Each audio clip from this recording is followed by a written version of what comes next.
ఆచారాలు ఉన్నాయి. రాజుగారి కార్యాలయం అంటే ప్రభుత్వ కార్యాలయానికి ఏమీ పట్టకుండా పెడితే పనులు అవ్వవు.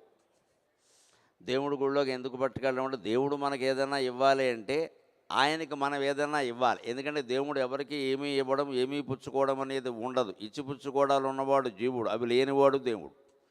ఆయనకి మనకు ఏదైనా ఇవ్వాలి అంటే ఆయన రేపు దేవలోకంలో ఇతర దేవతల దగ్గర సమాధానం చెప్పుకోవాలి. నువ్వు ఆ భక్తి టీవీ వాళ్ళకో భక్తులకో నువ్వు ఎందుకు ఇచ్చావయ్యా అంటే, వారు నాకు తులిశాక ఇచ్చారు అందుకని నేను ఇచ్చాను అని చెప్పచ్చు. వారు ఇచ్చింది నీకు తులిశాక కదా, నువ్వు ₹1,00,00,000 ఎందుకు ఇచ్చావంటే ఆయన ఇవ్వగలిగింది తులిశాకే, నేను ఇవ్వగలిగింది ₹1,00,00,000 కదా అందుకని ఇచ్చాను అంటాడు ఆయన. యథాశక్తి అంటారు దాన్ని.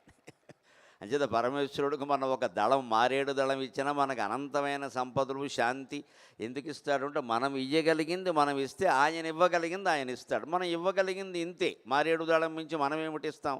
కానీ ఆయన ఇవ్వగలిగింది అనంతమైనటువంటి మనశ్శాంతి, అనంతమైనటువంటి ఐశ్వర్యం, ఏదైనా ఇవ్వగలడు. విశ్వమంతా ఆయనదే కాబట్టి అంచేత అక్కడ ఆయన కూడా యథాశక్తి ప్రకారమే చేస్తున్నాడు, మనం యథాశక్తి చేసినట్టే.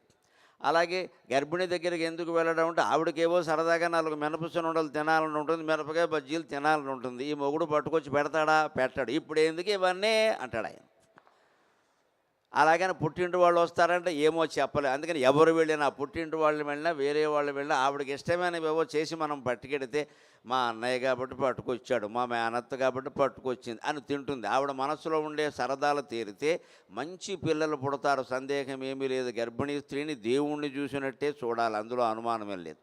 ఆవిడకు ఉండేటువంటి కోరికలన్నీ అనారోగ్యకరం కానివన్నీ మనం తీర్చాలి. వాడు మనసు సంతృప్తిగా ఉంటే లోపల బిడ్డ హాయిగా పెరుగుతాడు. అలాగే అనారోగ్యంతో ఉన్న వాళ్ళకి ఎందుకు అంటే, వాళ్ళకేదో 2 పళ్ళు కావాలి, ఎక్కడికి వెళ్ళి తెచ్చుకోలేరు. మనం 2 యాపిల్ పళ్ళు ఇస్తే అవి ఎలాగో వైద్యుడు చెప్పేది అవే కాబట్టి తింటాడు. ఇక చిన్నపిల్లాడి దగ్గరికి వెడితే ఏమైనా పట్టుకెళ్ళమన్నారు. ఎందుకన్నారు అంటే, మనం పట్టుకెళ్ళకపోతే వాడే అడుగుతాడు, ఎందుకు వచ్చావు ఏం తేకుండా అని అడుగుతాడు.